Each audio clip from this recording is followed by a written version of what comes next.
एक और बात यहाँ पे अहम है, वो है रोयत। ये बहुत जरूरी है। जो प्रॉफिटहुड है ना, नबूवत और रिसालत, उस पर ईमान का ये बुनियादी जुज़ है। सनद साबित नहीं होती जब तक रोयत ना हो। हालांकि ऐसी बात नहीं है, उसकी जमा इस तरह से की गई है कि फतरत वही के बाद ये पहली वही थी, इसलिए इसको पहली वही कह दिया गया। एक दफा वही रुकने के बाद जब दोबारा वही शुरू हुई है तो उस एतबार से इसको पहली वही कह दिया गया। गारी हिरा में भी जो फरिश्ता आया था उसकी शक्ल सूरत वही थी जो आप सल्लल्लाहु अलैहि वसल्लम ने यहाँ पे जिसको देखा जमीन और आसमान के दरमियान, शक्ल सूरत हुई थी। आप सल्लल्लाहु अलैहि वसल्लम को जो है नबूवत से पहले सच्चे ख्वाब आना शुरू हो गए थे, तो नबूवत के बाद भी है। नबूवत से पहले तो उनको वही की कबील से शुमार नहीं किया गया, लेकिन नबूवत के बाद वो वही का एक जुज़। ख्वाब में जो चीज आपको दिखाई गई उसका सोर्स क्या है? 3 पॉसिबल सोर्सेज हो सकते हैं, या शैतान, या आपका नफ्स, या फरिश्ता। और कभी आपको ख्वाब दिखा दिया जाता था और कभी आपके दिल में बात डाल दी जाती थी। दिल में बात डालने से भी मुराद यही है कि वो एक शिद्दत के, ऐसे नहीं कि मतलब फर्क होना कि ऐसा नहीं है कि वो कोई ख्याल आ गया, नहीं ऐसे नहीं, जैसे हमें कोई ख्याल आ जाता, ऐसे नहीं था। वो कहते हैं कि मतलब जब हम आप सल्लल्लाहु अलैहि वसल्लम के पास बैठे होते थे तो वही नाजिल होती थी तो हमें ऐसी आवाज सुनाई देती थी जैसे कदवी की नहल, शहद की मक्खी जैसे गुजरती है ना आपके करीब से, कानों में आवाज पड़ती है, तो ये आवाज करीब वालों को ये आवाज सुनाई देती थी। तो मैं तुम्हें एक आज़ाब से खबरदार कर रहा हूँ और ये कि अल्लाह ने मुझे नबी बना के भेजा है, कलमा पढ़ लो बस। खैर अबू लहब वगैरह ने शोर मचाया। हज़रत अली रज़ी अल्लाह अन्हु ने बस सिर्फ कहा कि जी मैं आपका साथ दूंगा, लेकिन वो भी छोटे 10 साल उम्र थी हज़रत अली रज़ी अल्लाह अन्हु की। 10 साल क्या उम्र होती है, कुछ भी। अबू लहब जो है ना यहाँ के पीछे पीछे फिरता था, मतलब ऐसा बदबख्त था कि आप सल्लम में जाके लोगों को तबलीग की तो अब वहां पहुंच जाता था। तो बताइए मेरा भतीजा है, हम लोगों को कान खड़े हो जाते थे। मैं जानता हूँ इसको, मैं जानता हूँ हमारे खानदान को दावत तबलीग का क्या असर रह जाता होगा। मैंने यार ये चचा है, ये बड़ा है खानदान का, और अभी ईमान लाने वाले चंद एक लोग। तो साद बिन अबी वक़ास के बारे में हमें मिलता है कि आप सल्लम ने कहा था बहुत के मौका पे कि आप तीरंदाजी करें, मेरे माँ बाप आप पे कुर्बान। तो कादसिया की जंग में खास तौर पे इनकी जो फतह है उस वजह से काफी मतलब इनकी शोहरत भी है। हज़रत अब्दुर्रहमान बिन औफ, इनकी उम्र भी 30 साल थी जब ये ईमान लेके आए। हज़रत तलहा ये भी अशरा मुबशरा में से हैं, साद बिन अबी वक़ास भी अशरा मुबशरा में से हैं, अब्दुर्रहमान बिन औफ भी, हज़रत तलहा भी, तलहा बिन उबैदुल्लाह। हज़रत उमर रज़ी अल्लाह अन्हु किसी को माफ नहीं करते थे, बहुत स्ट्रिक्ट थे ना इस मामले में। ये लिबास क्यों पहन लिया, जिनको गवर्नर बनाते थे ना बहुत चेक एंड बैलेंस रखते, लेकिन इनको कहते थे कि तुम इस्तेमाल नहीं करते, मतलब तुम लेते नहीं हो कुछ।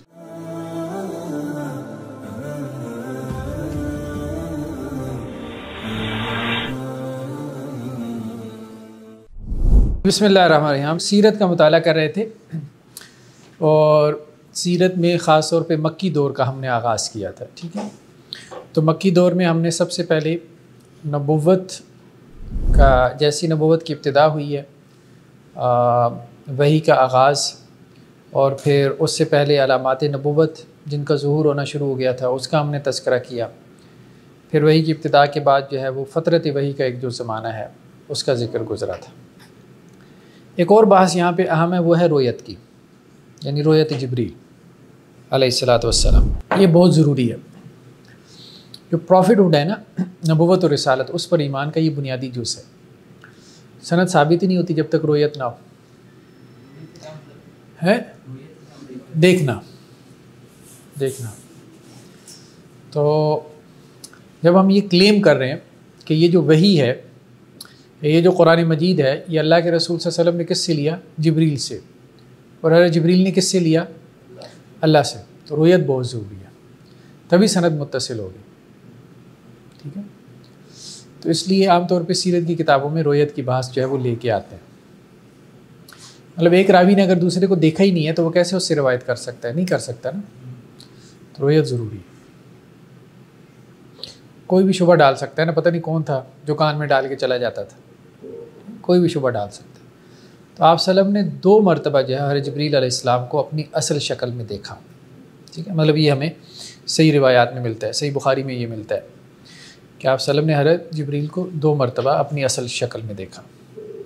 एक रवायत है हज़रत जाबिर से, इस रवायत की वजह से इख्तलाफ भी काफ़ी ज़्यादा हुआ। ये भी सही बुखारी की रवायत है। अच्छा जी, तरकीम अल आलमिया इंटरनेशनल नंबरिंग आजकल इंजीनियर साहब ने काफ़ी मारूफ़ कर दी है।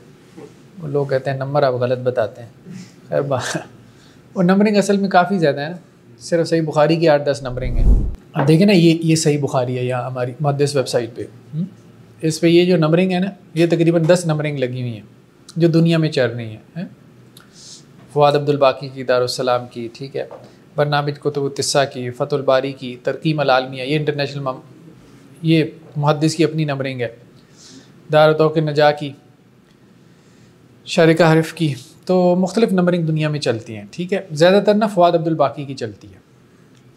नंबरिंग ज़्यादा रिसर्चर्स में फवाद अब्दुल बाकी की चलती है, क्योंकि इन्होंने मैनुअल की थी और उस वक्त में की थी जब नंबरिंग कोई होती ही नहीं थी।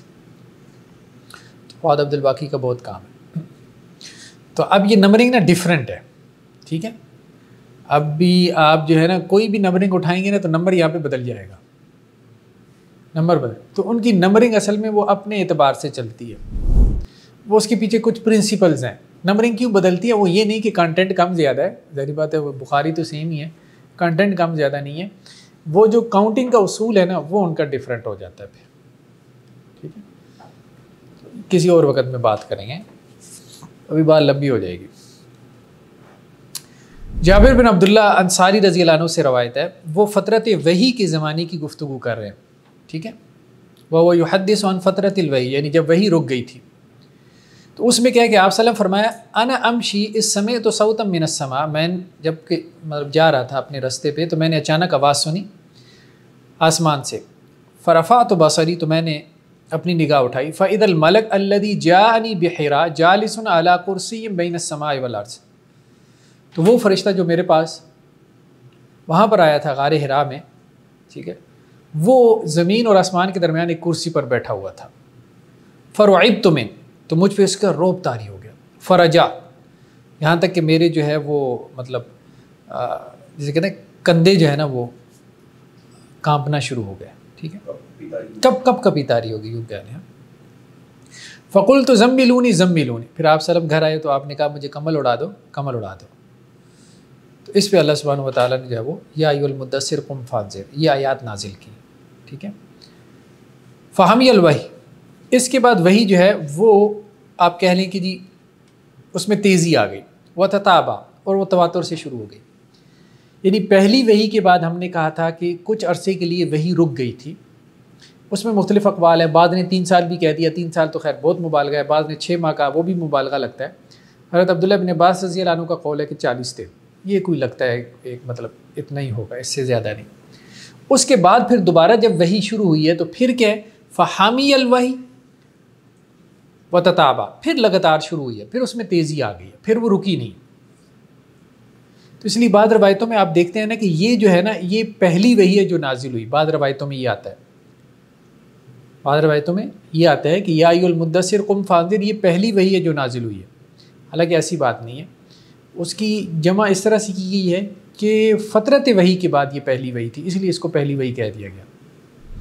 यानी एक दफ़ा वही रुकने के बाद जब दोबारा वही शुरू हुई है तो उस एतबार से इसको पहली वही कह दिया गया, वरना पहली वही वही है इक़रा बिस्मिक। क्योंकि यहाँ पे भी वही बात आ रही है ना कि वो फरिश्ता जो मेरे पास गारे हिरा में आया था, तो इसका मतलब ये है कि गारे हिरा वाला वाक़या इससे पहले हुआ, ये वाक़या उसके बाद क्या है। लेकिन कुछ लोगों को इससे जो है वो गलतफहमी होगी, उन्होंने इसको पहली वही समझ लिया या अय्युहल मुद्दस्सिर को।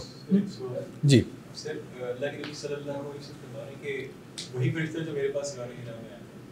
हाँ, वो असल शक्ल में तो आप देख रहे हैं, पहले तो इंसानी शक्ल में नहीं, वो ज़ाहिर बात है इंसानी शक्ल तो हम नहीं कह सकते उस तरह से। हज़रत देखिए कल भी वो तो बाद में मामला हुआ है।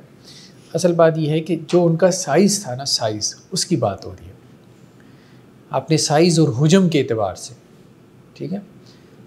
तो वरना तो पहचान डिफरेंट हो जाती ना। तो आप यूँ कह सकते हैं कि गारे हिरा में भी जो फरिश्ता आया था उसकी शक्ल सूरत वही थी जो आप सल्लल्लाहु अलैहि वसल्लम ने यहाँ पे जिसको देखा ज़मीन और आसमान के दरमियान, शक्ल सूरत वही थी, लेकिन अपने साइज़ अपनी जसामत के एतबार से, ठीक है, तो वो फरिश्ता बहुत बड़ा था। जैसे बाद रवायतों में ये भी है कि 600 पर देखे, तो ये है। तो ये रवायतें हैं कि जो नबी करीम सल्लल्लाहु अलैहि वसल्लम ने जिब्रील को 2 दफ़ा देखा है जी, एक दफ़ा तो गारे हिरा के पास जो ये वाक़या, जी, दूसरी दफ़ा जो मेराज के सफ़र पे नबी वहाँ देखा। तो अगर वहाँ गारे हिरा में ये 3 दफ़ा हो जाता है, नहीं अपनी असल सूरत में। ये देखें ना, ये सही बुखारी की रवायत है 4855, इसकी मेरे ख्याल में नहीं इंटरनेशनल नंबरिंग नहीं लगी। फिर वहाँ असली हालत में नहीं आए होंगे ना गारे हिरा में। उन्होंने यही सवाल पूछा। हाँ, गारे हिरा में जो है हम ये कह रहे हैं कि शक्ल सूरत वही है, शक्ल सूरत वही है, ठीक है। समझा नहीं मैं, आपने भी कहा कि वो अपनी असल शक्ल में नहीं आए, मतलब जसामत में, साइज़ में, ये बात कर। गारे हिरा छोटी सी है ना, पहली बात छोटी सी, तो ये सही बुखारी की रवायत है 4477, ठीक है। इसमें है ना वलाकिन्नहु रआ जिब्रील फी सूरतिही मर्रतैन, कि आप सल्लम ने हज़रत जिब्रील को देखा उनकी सूरत में, उनकी अपनी असल शक्ल में, मर्रतैन 2 मरतबा, ठीक है। आप सल्लम ने हज़रत जिब्रील को अपनी असल शक्ल में 2 मरतबा देखा।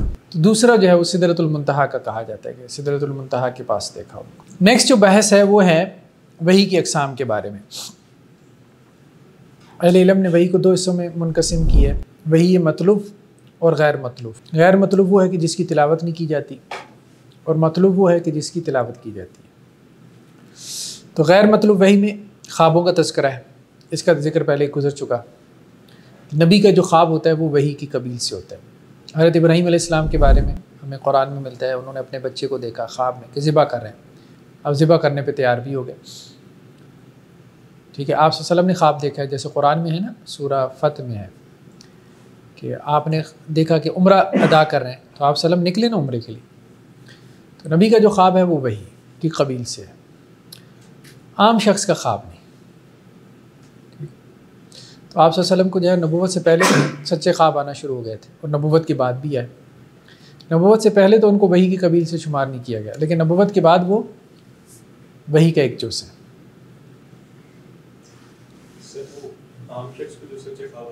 जी हाँ, उसको हम इल्हाम कह सकते हैं, ठीक है, इल्हाम कह सकते हैं उसको। किसी को ऐसा ख्वाब है, क्योंकि वैसे भी ख्वाब को जो है वो नबूवत का 46वां हिस्सा कहा गया है। ख्वाब में और इल्हाम में क्या फ़र्क है? ख्वाब में और इल्हाम में क्या फ़र्क है? इल्हाम का मतलब ये है कि अल्लाह की तरफ से कोई बात दिल में डाल देना। तो ख्वाब का बाज़ का सोर्स जो है वो फरिश्ता होता है। ख्वाब में जो चीज़ आपको दिखाई गई उसका सोर्स क्या है? 3 पॉसिबल सोर्सेज हो सकते हैं, या शैतान, या आपका नफ्स, या फरिश्ता। ये बात एक रवायत में कि हज़रत हारिस बिन हिशाम ने अल्लाह के रसूल सल्लल्लाहु अलैहि वसल्लम से सवाल किया कि आपके पास वही कैसे आती है? तो आप सल्लम फरमाया सलसलत जरस, घंटी की आवाज़। अब इसमें बड़ी लेदे हुई है। लोगों ने कहा जी वैसे तो घंटी आराम की हुई है, वही आपकी घंटी की आवाज़ में आती थी। क्या जवाब है इसका? हदीस सुनी हुई है ना? हैं? नहीं, आखिर वक़्त तक। सही बुखारी की रवायत है, अहयानन यातीनी मिसल सलसलतिल जरस, कभी कभी वही मेरे पास घंटी की आवाज़ की तरह आती है। घंटी की मुख्तलिफ़ ख़ासियतें असल में, एक है घंटी में मौसीकियत, ठीक है, और एक है घंटी में शिद्दत, तेज़ी, और भी हैं। तो बेसिकली लोगों ने इसको घंटी की मौसीकियत समझ लिया गया। तो घंटी को जो मना किया गया उसकी मौसीकियत के पहलू से मना किया गया, ठीक है। तो वरना तो अब आपके डोरबेल भी लगी हुई है, अलर्ट करने के लिए भी अलर्ट करने के लिए भी है, अलर्ट करने के लिए भी है। घंटी के मुख्तलिफ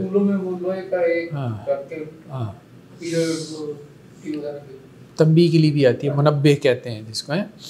तो उसमें कोई हरज की बात नहीं है।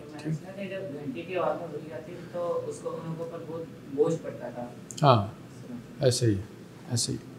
तो यहाँ घंटी से मुराद यही है, घंटी से मुराद है उसमें तसलसल और शिद्दत, 2 चीज़ें। जैसे घंटी में एक तसलसल है ना, ठीक है, वो अरब क्या करते थे, ऊँट के ना गले में घंटी बांधते थे, ठीक है। अब वो घंटी जो है वो बजती थी तो वो ऊँट वजद में आता था, ठीक है, उस घंटी की मौसीकियत की वजह से। फिर वो काफ़िला तेज़ चलता था, रिदम पैदा होता था ना। अब उसमें एक तसलसल होता था, तसलसल। कभी आज भी गांव देहात में आप देखें ना, घंटी बंदी होती है ना गाय भैंस के, तो एक तसलसल होता है उसमें आवाज़। तो ये तसलसल मुराद होता था कि जब वही आती थी तो दरमियान में ऐसी नहीं कि कोई रुकावट, तसलसल के साथ। यानी वो रुकावट मतलब उसको की नफ़ी इसलिए की कि ऐसा नहीं कि वो रुक गई वही और दरमियान में शैतान ने कुछ ऐड कर दिया, ऐसा कुछ वो बाद में मन गढ़ंत चीज़ें आई हैं, ऐसी हैं, शैतान ऐड कर देता था, वो फला फला ये वो है। तो बेसिकली तो ये तसलसल एक तो मुराद था, और दूसरा शिद्दत होती थी। घंटी के बाद में शिद्दत है ना, तो ऐसे ये शदीद गुजरता था आप सल्लल्लाहु अलैहि वसल्लम के ऊपर, क्योंकि उसी सही बुखारी की रवायत में कि आप सल्लल्लाहु अलैहि वसल्लम फरमाया कि ये जब घंटी की तरह आती है मेरे ऊपर वही, तो मेरे ऊपर बहुत शदीद गुजरती है। मतलब आप सल्लल्लाहु अलैहि वसल्लम को जब पसीने आना शुरू हो जाते थे इंतहाई सर्दी के मौसम में, लेकिन अल्लाह के रसूल कहते हैं कि जब वो ख़त्म हो जाती थी आवाज़ तो मुझे वो सब कुछ याद हो चुका होता था। एक सहाबी मैंने सुना कि एक सहाबी ने बताया था कि आप सल्लम के राम के उन्होंने राम के साथ हुई थी, तो जब आप सल्लम को वही है घंटी के उसमें तो फिर उन्होंने राम पे इतना होता था कि सहाबी को लाकर उन्होंने राम टूट गई। ऐसे ही है, ऐसे ही। और बाज़ औक़ात आप सल्लल्लाहु अलैहि वसल्लम फरमाया कि मेरे पास कोई फ़रिश्ता आता है, ठीक है, और मुझसे कलाम करता है, तो जो मुझे गुफ्तगू करता है मुझे याद हो जाती है। तो गोया कि कभी फ़रिश्ता आ जाता था और कभी आपको ख्वाब दिखा दिया जाता था और कभी आपके दिल में बात डाल दी जाती थी। दिल में बात डालने से भी मुराद यही है कि वो एक शिद्दत के, ऐसे नहीं कि मतलब फ़र्क होना कि ऐसा नहीं है कि जी वो कोई ख्याल आ गया, नहीं ऐसे नहीं, जैसे हमें कोई ख्याल आ जाता, ऐसे नहीं था, ठीक है। तो ये सलसलतुल जरस जो है ना, बेसिकली इसकी तरफ इशारा है कि वो एक ख़ास कैफियत थी, वो आम लोगों को वो कैफियत तारी होती नहीं है ना, आम लोगों को कैफियत तारी नहीं होती। वो वैसे जो ये कुरान में वही है, ये फरिश्ते की सूरत में आती थी या ख्वाब वाली भी कुरान में? नहीं, ख्वाब वाली कहाँ से कुरान में, वो तो हमने नीचे लिखा हुआ है ना, ये लिखा हुआ है वही मतलूब, ठीक है, वही मतलूब 2 सूरतों में आती थी जिसकी तिलावत की जाती है, ख्वाब की सूरत में नहीं आती थी। ख्वाब की सूरत में कौन सी आती थी? गैर मतलूब, जैसे हम सुन्नत कहते हैं, जैसे हम हदीस कहते हैं, ठीक है। सही कैफियत खास तारी होती थी, ये आप इल्हाम को बता रहे हैं, इल्हाम की ये कैफियत जब इल्हाम हो रहा था। वही की नुज़ूल के बारे में हम कह रहे हैं ना, वही की नुज़ूल की जो कैफियत थी ये एक ऐसी ख़ास कैफियत थी जो इंसानी कैफियत में से नहीं है, ताकि इनमें से कोई, जैसे ये इतराज़ करते हैं ओरिएंटलिस्ट हैं जी, वो ये तो बस शायरी जैसे इंसान को आई होती है, ठीक है, इस किस्म की मिसालें देते हैं ना। तो शायरी जब किसी शायर को आती है तो अब ज़ाहिर बात है उसको इस किस्म की आवाज़ें नहीं आती ना, ये नहीं। मैं पूछना चाहता हूं, ये इल्हाम जब हो रहा था तब ये कैफियत होती थी? वही के नुज़ूल की कैफियत होती थी, वही के नुज़ूल। इल्हाम और है, वही और है। इल्हाम और चीज़ है, वो क्या है? इल्हाम दिल में किसी बात को डाल देना, ठीक है, इल्हाम दिल में किसी बात को डाल देना, आम शख्स को भी हो सकता है, ऐसे ही।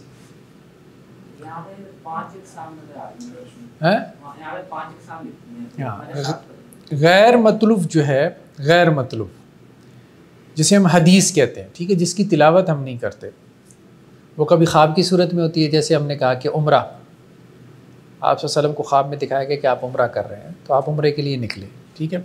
कभी इल्हाम की सूरत में होती है कि आपके दिल में कोई बात डाल दी जाती है, ठीक है।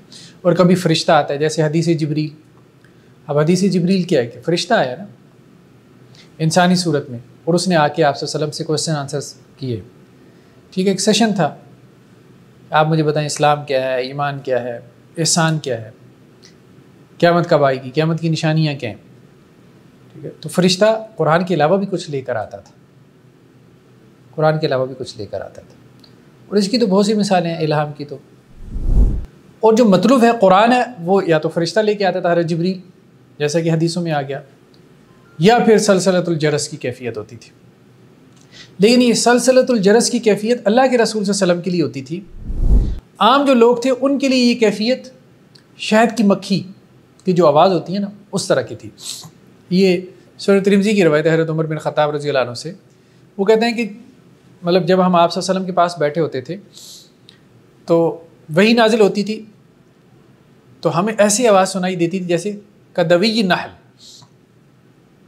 शहद की मक्खी जैसे गुजरती है ना आपके करीब से, कानों में आवाज़ पड़ती है, तो ये आवाज़ करीब वालों को ये आवाज़ सुनाई देती थी जो सहाबा करीब में बैठे होते थे।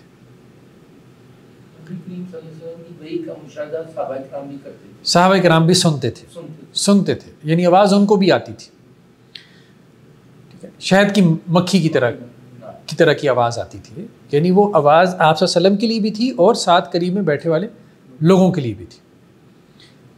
एक तो उन्हें कैफियत से भी पता चल जाता था कि आप सल्लल्लाहु अलैहि वसल्लम के ऊपर जो है वो एक कैफियत तारी हो जाती थी, शदीद किस्म का पसीना आना शुरू हो जाता था, ठीक है, तो तबीयत में तगय्युर पैदा हो जाता था। और दूसरा जो है वो आवाज़ भी सुनाई देती थी, समझ नहीं आती थी लेकिन सुनाई देती थी। जी नेक्स्ट क्या है, नबुव्वत के बाद, यानी नबुव्वत के हवाले से हमने कुछ बहसें पढ़ी, नबुव्वत की इब्तिदा कैसे हुई, ठीक है, अलामात नबुव्वत क्या थी, फिर जो वही आती थी वही की क्या अक़साम थी। अब नबुव्वत के बाद नेक्स्ट मरला दावत का है। तो शुरू में जो दावत आप सल्लम ने रखी वो खुफिया दावत थी, यानी आप सल्लम की दावत को, जो मक्की दौर में जो दावत है, 13 साल का है ना मक्की दौर, तो उसमें दावत को हम 2 मरहलों में तकसीम कर सकते हैं, खुफिया दावत और पब्लिकली। खुफिया दावत आपकी 3 साल तक रही, ये पर्सनल दावत थी, पर्सन टू पर्सन जा रही थी। पब्लिक में आपने 3 साल तक दावत का काम नहीं किया, जब तक कि कुछ लोग आपके साथ मिल नहीं गए, आपकी दावत से मानूस नहीं हो गए। कोई दावत का मतलब स्ट्रेटजी भी यही है, तरीक़ेकार भी यही है, ठीक है। पर्सनल दावत से शुरू करें, कुछ लोग आपकी एक टीम बन जाए, साथी बन जाए, फिर उसके बाद आप पब्लिक में उसको आगे लेके चलें। तो करीबी लोग जो ईमान लेके आए उनमें सबसे पहले तो हज़रत खदीजा रज़ी अल्लाह अन्हा का नाम मिलता है। सबसे पहले ईमान लाने वालों में हज़रत खदीजा थी, क्योंकि आप सल्लम जब गारे हिरा से वापस आए तो सबसे पहले किसके पास गए? खदीजा के पास। उन्होंने तसल्ली दी ना। हाँ जी। मैं पिछले दिनों वो मौलाना इसाक साहब को सुन रहा था, तो उन्होंने कहा कि पहला ईमान लाने वाला बरका बिन नौफल है। नहीं, वो तो सारी बात है, वो तो बाद में लेके गए हैं ना, हज़रत खदीजा लेके गई है ना, कैसे वो कह सकते हैं? तो वो बरका बिन नौफल के पास वाला दिया कि उनके लिए 2 जन्नतें हैं। बात ये कि उनके पास लेके कौन गया? खदीजा। तो फिर वो ईमान नहीं ला चुकी थी उस वक्त तक। उन्होंने इसे इस तरह बयान किया कि वो बातें करते थे कि नबी ने मबूस होना है, वो ऐसी बेकार की बातें जो मर्जी कर लें आप इस तरह से। बात यह है कि बिल्कुल वाज़े सामने की बात है कि अल्लाह के रसूल सल्लल्लाहु अलैहि वसल्लम गारे हिरा के बाद कहाँ आए? हज़रत खदीजा रज़ी अल्लाह अन्हा के पास। कंबल ओढ़ने का किसको कहा? हज़रत खदीजा रज़ी अल्लाह अन्हा को कहा।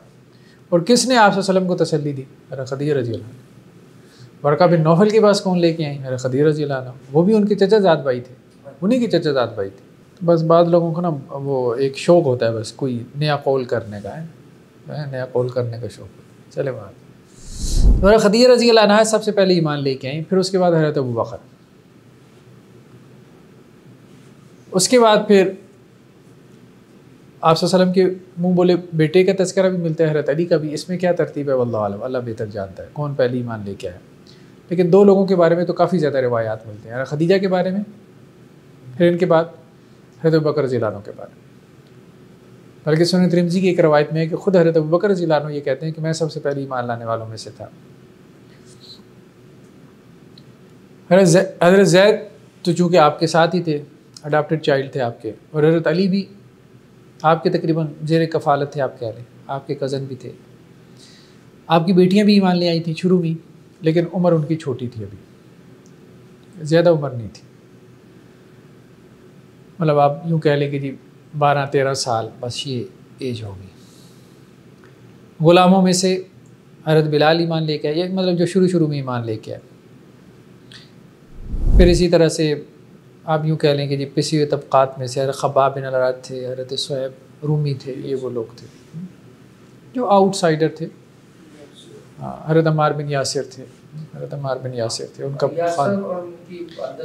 हाँ आले यासिर, वो भी शुरू के लोगों में से थे, शुरू के लोग। हज़रत अबू बकर रज़ी अल्लाह अन्हु जब ईमान लेके आए हैं ना, तो ज़्यादा ये लोग लेके आए। हाँ, हज़रत अबू बकर, हाँ पर्सनल ताल्लुकात से, पर्सनल रिलेशनशिप से ये लोग लेके आए, और वो लोग लेके आए कि जो अशरा मुबशरा में शुमार होते हैं। हज़रत उस्मान हज़रत अबू बकर की वजह से आए, ठीक है, ये अशरा मुबशरा में से हैं। आप सल्लम के दामाद भी हैं, खलीफा सालिस भी हैं, इस्लाम के लिए इनकी खिदमत मारूफ़ हैं। फिर उसके बाद हज़रत साद बिन अबी वक़ास, ठीक है, ये अशरा मुबशरा में से हैं, हज़रत साद बिन अबी वक़ास। बल्कि इनके बारे में आता है कि आप सल्लम इनको मतलब अपना मामू भी कहते थे, इसलिए कि ये इनका ताल्लुक़ बनु ज़ुहरा से है। आप सल्लम की वालदा का ताल्लुक़ बनु ज़ुहरा से है ना, तो इनका ताल्लुक़ भी बनु ज़ुहरा से था। आगे किलाब की नस्ल में से है ना, हमने शजरा देखा था। बहुत अच्छे तीर अंदाज थे हज़रत साद बिन अबी वक़ास। हाँ, जंग ओहद में अल्लाह के रसूल सल्लल्लाहु अलैहि वसल्लम ने जो है वो इनको कहा था इर्म फ़िदा का अबी व उम्मी। ये हज़रत अली रज़ी अल्लाह अन्हु से रवायत है कि आप सल्लल्लाहु अलैहि वसल्लम ने इनके अलावा किसी के लिए ये अल्फाज नहीं कहे यार बहुत अच्छे तीरंदाज थे। तो साद बिन अबी वक़ास के बारे में हमें मिलता है कि आप सल्लल्लाहु अलैहि वसल्लम ने इन्हें कहा था ओहद के मौका पे कि आप तीरंदाजी करें, मेरे माँ बाप आप पे कुर्बान। तो कादसिया की जंग में ख़ास तौर पे इनकी जो फ़तह है उस वजह से काफ़ी मतलब इनकी शोहरत भी है। 2 लाख के करीब दूसरी तरफ से लश्कर था और इधर से 33,000 था। 1/6 थे तकरीबन ईरानियों के मुकाबले में। बहुत अच्छे तीरंदाज और बहुत अच्छे सिपह सलार थे, बहुत अच्छे सिपह सलार थे। तो इन्हीं के बारे में मारूफ़ है ना वो जो अल्लामा इकबाल ने अशार कहे हैं, बहर जुल्मात में भी दौड़ा दिए घोड़े हमने, दजला के अंदर जो घोड़े डाल दिए थे। तो अच्छा एक चीज़ ये साद बिन अबी वक़ास और अबू उबैदा बिन जर्राह ये भी बहुत बड़े जर्नैल थे। हाँ मतलब उम्रें भी क्या थी, असल बात यह है कि सबसे आम चीज़ ये कि उम्रें क्या थी। जब इस्लाम लाए 17 साल उम्र थी।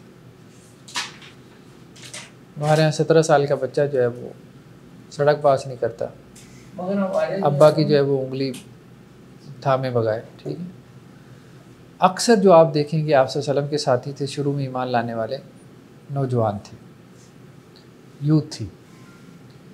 ठीक है, तो ये जो पीटीआई का नारा था ना वो नारा दुरुस्त था कि नौजवान जो है ना नस्ल अगर मिल जाए किसी को, मतलब हमारे देर में तो एक बुजुर्गी का तस्वर होता है ना साहबा का, बुज़ुर्ग होंगे बड़े, नहीं बुज़ुर्ग नहीं थे, अक्सर यही एज थी।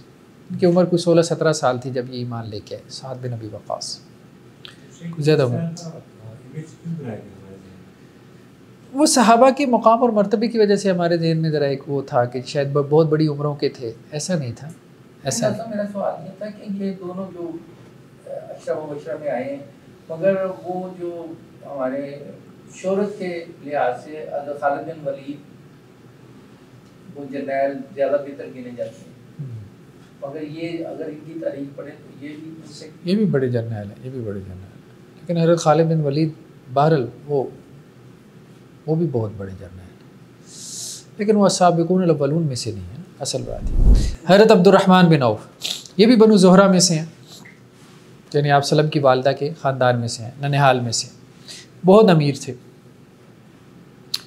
इन्होंने आप सल्लम की वफ़ात के बाद जो है ना कुछ अपनी प्रॉपर्टी वो वक्फ़ कर दी थी अज़वाज के लिए।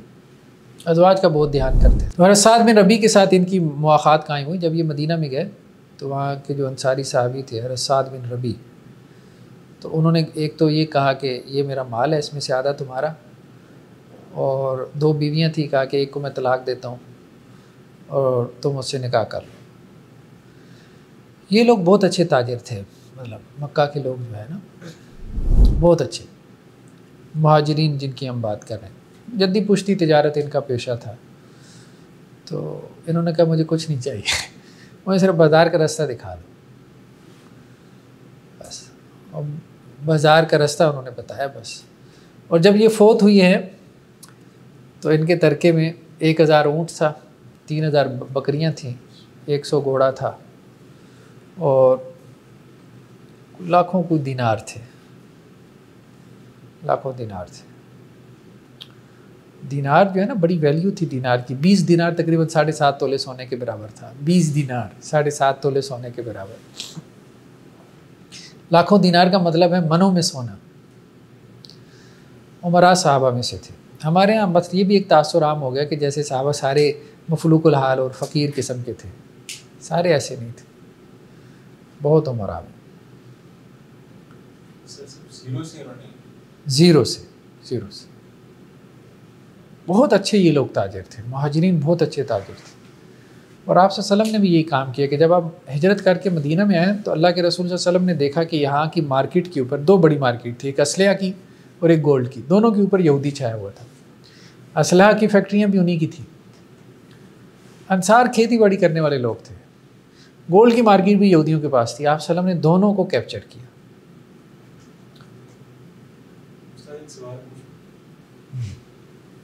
थोड़ा सा शायद ऑफ टॉपिक जी मैंने शायद थोड़ा सा ऑफ चली गई बात। वो ये थी कि हम सहाबा को देखते हैं कि उनकी दुनिया मतलब मुआशरी काम का साथ में उनका इतना मर्तबा मकाम नहीं है। आजकल जो उलमा हैं वो सिर्फ एक तरफ ही हो जाते हैं, या थॉट ये बन गई कि एक ही काम होगा, सिर्फ दो करके। बात ये कि दीन अपनी बहुत सादा सूरत में, सही बात ये है, दीन अपनी बहुत सादा सूरत में सहाबा के ज़माने में था, हमने उसे बहुत साबके लायके लगा दी।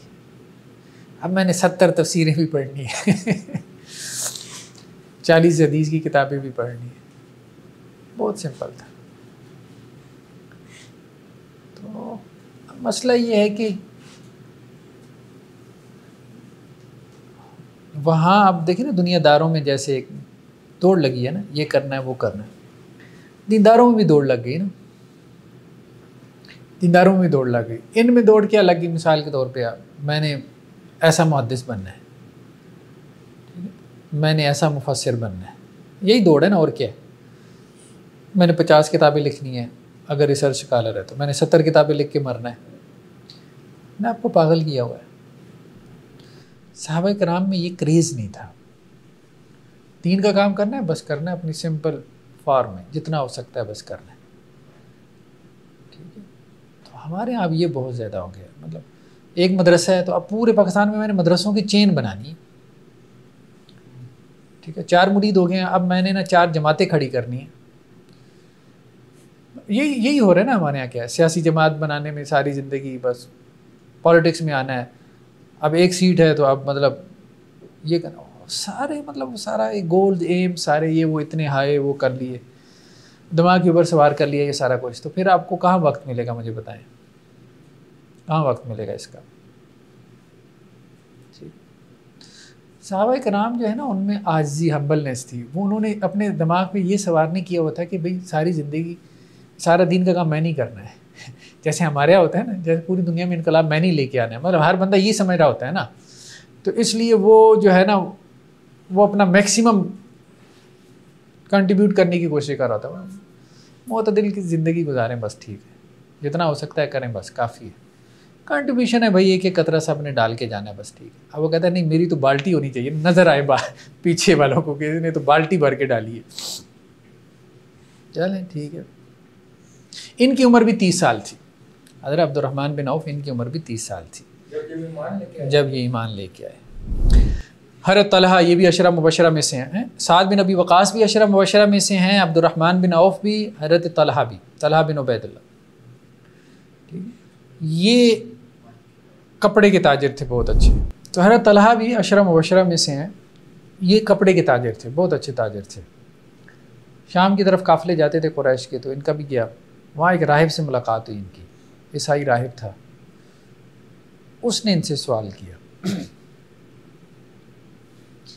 कि अहमद बिन अब्दुल्ला का ज़ुहूर हो चुका है। तो मैंने कहा वो कौन? मैंने एक नबी जिसका ज़ुहूर तुम लोगों में होना था। तो ये कहते हैं मेरे दिल में ये बात बैठ गई। तो मैं जब वापस आया तो मैंने पूछा कि किसी ने नबूवत का ऐलान किया? तो पूछते पूछते किसी ने मुझे बताया कि अबू बकर के पास जाओ। तो यह हज़रत अबू बकर के पास आए, उन्होंने कहा हाँ आ जाओ। वो फिर आप सल्लम के पास लेके गए, तो ये फिर ईमान ले आए। इनकी उम्र भी कोई तकरीबन 15-16 साल थी जब ये ईमान लेके आए, यंग मतलब बिल्कुल एज। ओहद वाले दिन इन्हीं के बारे में आता है ना कि इन्होंने वो जो तीर थे अपने हाथों पे रोके, हाथ शल हो गए।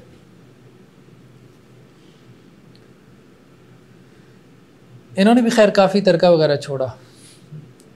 कहा जाता है 2 लाख दीनार, 22 लाख दिरहम और 3 करोड़ के करीब कोई मालियत थी। बहरहाल उमरा में से थे। 2 लाख दिरहम भी बहुत ज़्यादा होता है, गोल्ड का दिरहम। 22 लाख नहीं, 2 लाख दीनार था, 22 लाख दिरहम था। हज़रत ज़ुबैर बिन अवाम आप सल्लम के फूफी ज़ात कज़न थे, ये भी बनु कुसै में से हैं, अशरा मुबशरा में से हैं। आप सल्लम ने इन्हीं के बारे में कहा था ना कि हर नबी का एक हवारी होता है और मेरा हवारी ज़ुबैर है।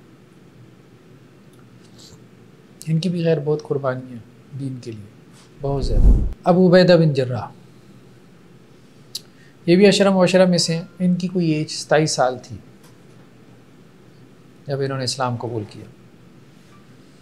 हज़रत ज़ुबैर की उम्र भी कोई 16 साल थी जब इन्होंने इस्लाम कबूल किया। ये सब लोग अंडर 30 थे, आप देखेंगे,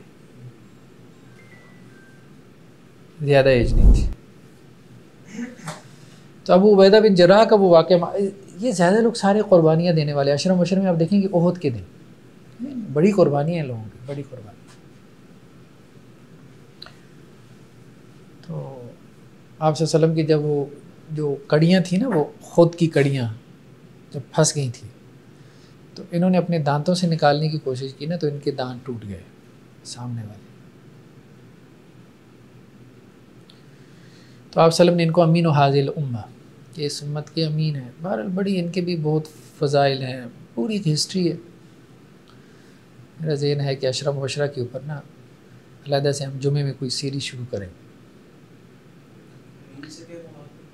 अमानतदार, अमानतदार, बहुत अमानतदार थे, बहुत बहुत। अल्लाह अकबर। हज़रत उमर रज़ी अल्लाह अन्हु किसी को माफ़ नहीं करते थे, बहुत स्ट्रिक्ट थे ना इस मामले में। ये लिबास क्यों पहन लिया, जिनको गवर्नर बनाते थे ना, बहुत चेक एंड बैलेंस रखते, लेकिन इनको कहते थे कि तुम इस्तेमाल नहीं करते, मतलब तुम लेते नहीं हो कुछ। अरकम बिन अबी अरकम, ये बनु मखसूम से थे, इन्हीं का घर मारूफ है ना, हाँ, दारे अरकम के नाम से। सफ़ा के बिल्कुल साथ था, अब तो वो साई की जगह में आ गया। इनकी उम्र भी तकरीबन 16 साल थी। शुरू में वही जगह थी जहाँ मुसलमान जमा होते थे, दारे अरकम में ना, जैसे वो उनका दारुन नदवा था कुरैश का, तो इसी तरह मुसलमानों का दारे अरकम था। यहाँ ही हज़रत उमर ने इस्लाम कबूल किया, छुप छुप के यहाँ ही मुलाकातें करते थे 3 साल तक ना, दारे अरकम में। तो ये अरकम अरकम बिन अबी अरकम, तो ये बनु मखजूम से इनका ताल्लुक़ था। अबू जहल का जो कबीला था ना, उससे, ख़ानदान, कबीला नहीं ख़ानदान कहना चाहिए, सारे कुरैश की ख़ानदान है, कुरैश की। अबू उबैदा बिन जर्राह ये भी बनु फेर से थे। हाँ, बनु फेर से कुरैश शुरू हो जाते हैं।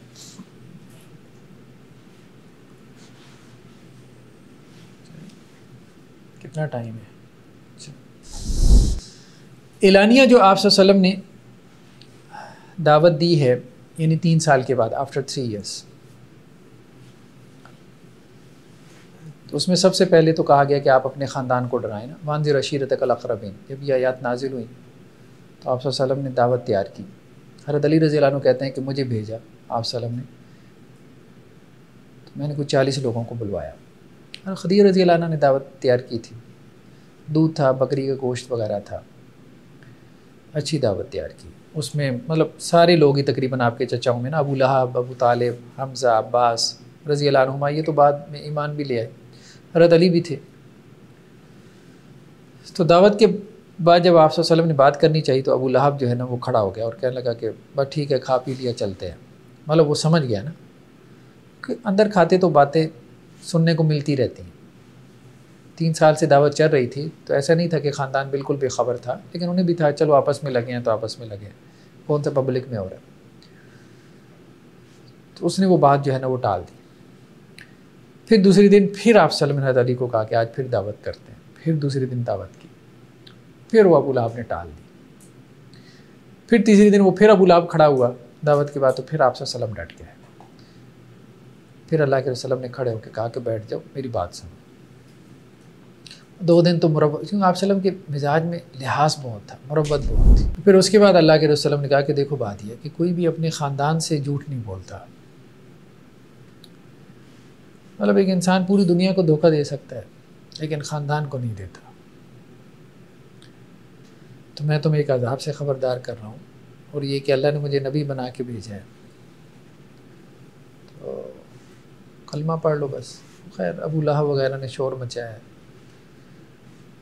हज़रत अली रज़ी अल्लाह अन्हु ने बस सिर्फ कहा कि जी मैं आपका साथ दूंगा, लेकिन वो भी छोटे, 10 साल उम्र थी हज़रत अली रज़ी अल्लाह अन्हु की, 10 साल क्या उम्र होती है, कुछ भी नहीं।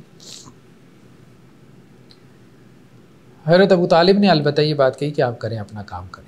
ईमान नहीं लेके आए, लेकिन ये कहा कि आप अपना काम करें। बाकी अबू लहब ने तो खैर अगेंस्ट हो गया, वैसे ख़िलाफ़ हो गया। हज़रत हमज़ा, हज़रत अब्बास ये भी बाद में ईमान लेके आए, इन्होंने भी खामोशी इख्तियार की। तो ये मामला हुआ, वो खैर आया गया हो गया मामला। तो यहाँ से गोया कि एलानिया दावत का आगाज़ हुआ। उसके बाद फिर जो वाक़या सफ़ा पहाड़ी का वाक़या, वो बहुत मारूफ़ है कि अल्लाह के रसूल सल्लल्लाहु अलैहि वसल्लम सफ़ा पहाड़ी के ऊपर चढ़े, और ये भी सही बुखारी की रवायत है हज़रत अब्दुल्लाह इब्न अब्बास से, और आपने वहाँ पे मतलब लोगों को पुकारा। तो जब भी कोई अहम ख़बर देनी होती थी तो लोग सफ़ा पहाड़ी पे चढ़ के ख़बर देते थे। तो इससे लोगों ने ये भी बहस पैदा की कि वक़्त के मीडियम को इस्तेमाल करना चाहिए। उस वक़्त का मीडियम यही था, आप सल्लल्लाहु ने उसको इस्तेमाल किया, या मीडिया कह लें। इसी तरह से उस वक़्त का मीडिया शायरी था। तो आप सल्लल्लाहु हज़रत हसन बिन साबित को बाकायदा कहा कि इनकी हिज्व कहो कुफ़ार की। तो वो मीडिया को उस वक़्त का जो भी था, क्योंकि शायरी जंगल की आग की तरफ फैल जाती थी, पूरे अरब को पता चल जाता था क्या शेर कहा गया, लोग उसको याद भी रखते थे, आज तक वो बाकी भी है। अपने ज़माने के मीडियम और मीडिया को इस्तेमाल करना ये सुन्नत नबवी है। आप सल्लम को सफ़ा पहाड़ी पे चढ़ने की क्या ज़रूरत थी, लेकिन एक रवाज था। चढ़े, लोगों को बुलवाया, जो पहुंच सकते थे वो पहुंचे, जो नहीं पहुंच सकते थे उन्होंने अपना रसूल, अपना मतलब कोई ना कोई खादिम भेज दिया, जाओ। रवाज यही था कि भाई अहम बात है, सुन के आओ। तो फिर वहाँ पे अल्लाह के रसूल ने ये कहा कि देखो, अगर मैं ये कहूँ कि पहाड़ी की दूसरी तरफ से लश्कर है जो तुम पे हमला आवर होने वाला है, तो तुम्हारा क्या ख्याल है, मान लोगे? हमारा लश्कर आ रहा है, जाहिर बात है पहाड़ी की दूसरी तरफ है, पहाड़ी कौन सी इतनी बड़ी कुकेटू थी, अंदाज़ा तो उनको भी हो जाना था। ऊँट आ रहे हैं, घोड़े आ रहे हैं, को आवाज़ कुछ हिल, लेकिन ये है कि बस अगर कुछ भी नहीं सुनाई दे रहा फिर भी हम मानेंगे। किस बुनियाद पे? सिर्फ इस बुनियाद पे कि हमने कभी आपको झूठ बोलते नहीं देखा। तो फिर इस पे आप सल्लल्लाहु अलैहि वसल्लम फरमाया कि देखो, मैं तुम्हें एक शदीद अज़ाब से डरा रहा हूँ। वही दावत जो आपने ख़ानदान के सामने रखी थी। तो यहाँ पर ही ये सही बुखारी की रवायत है कि अबू लहब ने ये बात कही थी, माज़अल्लाह आप सल्लल्लाहु अलैहि वसल्लम के लिए बद्दुआ की। तो खैर उस पर ये आयात नाज़िल हुई, तब्बत यदा अबी लहब व तब। तो एक तो यह है कि सफ़ा पहाड़ी, फिर इसके बाद अल्लाह के रसूल सल्लल्लाहु अलैहि वसल्लम ने बाज़ारों में जाके तबलीग की। ये भी बहुत आम चीज़ है, बाज़ारों में। ज़ुल मजाज का एक बाज़ार था, ये अरफात के करीब लगता था, मक्का से कोई तकरीबन आप कह लें 21 किलोमीटर के फासले पे अरफात में ये बाज़ार लगता था, ज़ुल मजाज। इसके साथ ही एक और बाज़ार भी लगता था, मिजन्ना। एक औकात का बाज़ार था, ये ताइफ के करीब लगता था। ये दो बाज़ार ज़ुल मजाज और मिजन्ना, ये मक्का के करीब थे, अरफात के करीब। औकात ताइफ, ये दोनों आप कह लें ट्विन सिटीज़ थे, करीब करीब तकरीबन 120 किलोमीटर का फासला होगा दोनों के दरमियान, ताइफ और मक्का। तो हज के मौसम में ख़ास तौर पे यहाँ पे काफ़िले आते थे और ये बाज़ार लगते थे। तो आप सल्लम यहाँ पे जाके फिर तबलीग करते थे। जहाँ लोग थे अल्लाह के रसूल वहाँ गए। तो मार्केट्स में जाके तबलीग करना, कैफेटेरियाज़ में, रेस्टोरेंट्स में, ये काम वैसे अख़वानियों ने किया। मिस्र में अख़वानियों ने ये काम किया, उसकी दाद देनी पड़ती है। वो कहवा खानों में चले जाते थे, वो खड़े होकर बस तबलीग शुरू कर दी। बड़ी हिम्मत की बात है, मस्जिद में आके लोगों को बताना ये कौन सी बड़ी बात है। आप अब ये भी कह सकते हैं सोशल मीडिया आजकल के बाज़ार है। यूट्यूब है, फेसबुक है, ट्विटर है, इंस्टा है, टिकटॉक वगैरह है। यहाँ पे दीन की बात, मतलब जिसको फितने में पढ़ने का अंदेशा ना हो। हाँ, ये नहीं वहाँ दीन की तबलीग करने जाए और ख़ुद बेदीनी सीख के आ जाए, ठीक है। तो ये नहीं, तो जो अपना ईमान बचा सकता हो और वहाँ पे जो लोग बैठे हैं उनका ईमान बचाने में कोई अहम किरदार अदा कर सकता हो, तो उसको वहाँ जाना चाहिए, उसको वहाँ तबलीग का काम करना चाहिए। तो ज़ुल मजाज के बाज़ार में बल्कि आता है, ये भी आता है कि अबू लहब जो है ना, ये आपके पीछे पीछे फिरता था। मतलब ऐसा बदबख्त था कि आप सल्लम ने जाके लोगों को तबलीग की तो अब वहाँ पहुँच जाता था। तो पता है ये मेरा भतीजा है, ठीक है, अब लोगों के कान खड़े हो जाते थे, मैं जानता हूँ इसको, मैं जानता हूँ, हमारे ख़ानदान का है। अब वो दावत तबलीग का क्या असर रह जाता होगा तो मैंने यार ये चचा है, ये बड़ा है ख़ानदान का, और अभी ईमान लाने वाले चंद एक लोग हैं। बहुत रेजिस्टेंस थी, बहुत ज़्यादा, और ये बहुत बड़ी बदबख्ती थी इन लोगों की।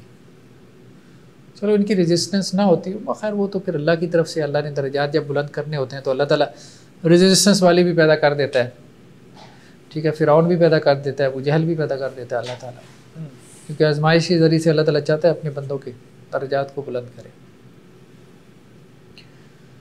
तो खैर ये ज़ुल्क़ादा के आखिरी 10 दिन में यहाँ पे जो है वो ये बाज़ार लगता था। 20 दिन जो है वो वहाँ उकाज़ में होते थे और 10 दिन जो है ये ज़ुल्मजाज़। ज़ुल्क़ादा के बाद ज़ुल्हज्जा है ना, ज़ुल्हज्जा आखिरी महीना है जो हज का महीना है, तो उससे एक महीना पहले जो 11वां महीना है इस्लामी, तो ये उकाज़ में और इसी तरह ज़ुल्मजाज़ में बाज़ार लगते थे, हाजी आते थे, वो आके फिर ख़रीद व फ़रोख्त करते थे। ये एक तरह से इंटरनेशनल मार्केट थी, इंटरनेशनल मार्केट बनी, पूरे अरब से कबाइल आते थे। तो आप सल्लम ने उसको क्या किया, उसको फोकस किया और वहाँ पे दावत दी कि नहीं लोग नहीं। वो हम आगे भी देखेंगे। 10 साल तक आप सल्लम ने बड़ी मेहनत की, 10 साल बहुत जान मारी, लेकिन नहीं लोग नहीं सुनते थे। और उसमें बड़ी वजह यही ख़ानदान के लोग भी थे, हर जगह ये खबीस पहुँच जाता था अबू लहब जो, तो मनफी प्रोपोगंडा करता था। आज भी देखिए कोई भी अल्लाह का बंदा दीन का काम शुरू करता है, अब बहुत से लोग हैं बजाय इसके कि कोई और मुस्बत काम करें उसके पीछे पड़ जाएंगे, मनफी प्रोपोगंडा शुरू कर देंगे। अब लोग कहेंगे यार अच्छा ये कह रहे हैं, वो कह रहे हैं, ये इतना बड़ा आलिम, ये उसके बारे में ये कमेंट कर रहे हैं, वो मुस्बत काम नहीं। मनफियत बहुत बढ़ गई है, नेगेटिविटी बहुत ज़्यादा बढ़ गई है। अल्लाह ताला हिदायत दे बस। चलें जी, आज इतना ही काफ़ी मेरे ख्याल में। सुब्हानक अल्लाहुम्मा व बिहम्दिक नशहदु अन ला इलाहा इल्ला अंत।